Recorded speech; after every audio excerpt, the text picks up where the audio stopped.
ce que vous venez de voir a été modélisé et imprimé en 3D. Je vais vous montrer mon top 5 des équipements que je me suis modélisé pour l'adapter à l'Overland, comme par exemple cette bouche de ventilation que je me suis faite pour ma chaufferette au diesel. Ça m'a coûté un gros 3 $ à imprimer, donc je vous montre ça.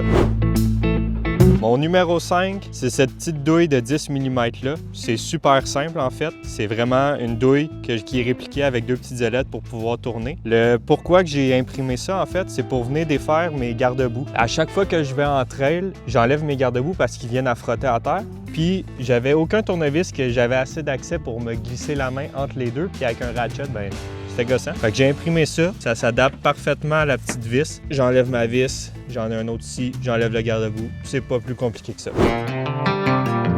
Donc numéro 4, c'est notre petite bouche d'aération pour le chauffage au diesel. Pourquoi qu'on a imprimé ça en fait, c'est parce que quand on avait le tuyau rond qui passe à travers le zip, il y a toujours les côtés du zip qui sont pas capables de fermer complètement, fait que ça laissait des petits triangles ouverts. Quand on avait ça, dans le fond, les moustiques passaient puis ils venaient à l'intérieur de la tente, fait que c'était désagréable. Donc j'ai imprimé cette bouche de ventilation-là que elle, on voit vraiment des petites coches dedans pour que le zip aille chercher le plus proche possible de la bouche de ventilation. Puis il y a une encaveur tout le tour pour laisser passer vraiment le bout de toile de la tente. Donc c'est le plus étanche possible. Puis la grille, je peux l'enlever pour choisir l'orientation qu'on veut. Donc là, elle est de ce côté-là, mais si on voudrait peut-être plus l'envoyer vers le haut, je peux switcher vers le haut. Je pourrais la mettre différemment, dépendant de l'endroit, parce que des fois, le terrain ne nous permet pas de placer tout le temps la chaufferette du même côté. Donc c'est pour ça que je voulais garder un petit côté plus pratique pour vraiment choisir l'orientation.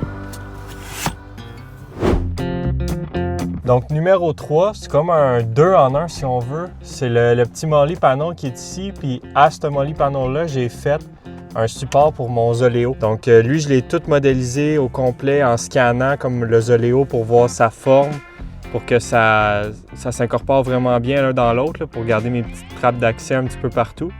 Puis j'ai fait un support quad-lock que je suis venu me faire dans mon grillage de Molly Panel. Puis ça me permet de lui venir le clipper ici. À ça, ben, le Molly Panel, je peux venir mettre ce que je veux, des lumières de clipper, n'importe quoi, des crayons. Je sais qu'il y a bien du monde qui se font des petits supports pour des téléphones ou des affaires comme ça.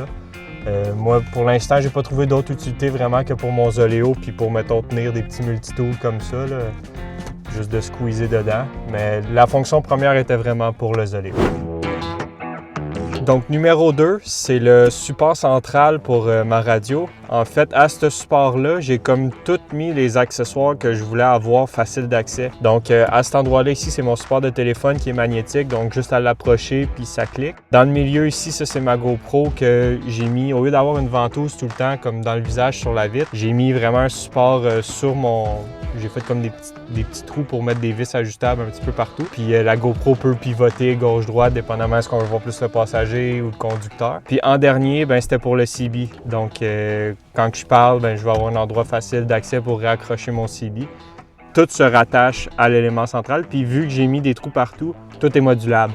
Si mon CB, je ne sais pas pour quelle raison, mais il change de dimension, je défais mes deux petites vis ici, j'enlève ça, je change pour quelque chose de plus gros ou plus petit, peu importe. Même chose pour le support de téléphone, tout est vissé. Donc tout se change, tout est modulable. Donc numéro 1, c'est le support qui tient les MaxTrax sur ma cage. C'est lui que je suis le plus fier. Dans le fond, lui, il a fallu que je modélise toute la braquette au complet pour vraiment avoir les bonnes dimensions pour aller chercher les trous.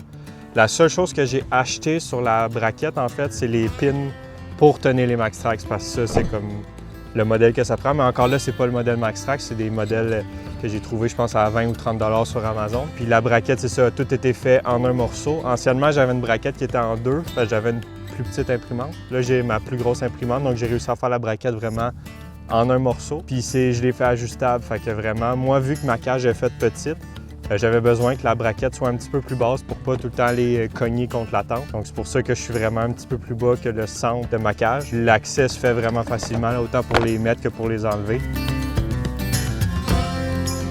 Donc merci d'avoir écouté la vidéo jusqu'à la fin. Si ça pourrait vous intéresser, en fait, je pourrais mettre les modèles que j'ai modélisés sur mon camion disponibles en fichier STL sur des sites comme Printables ou autres.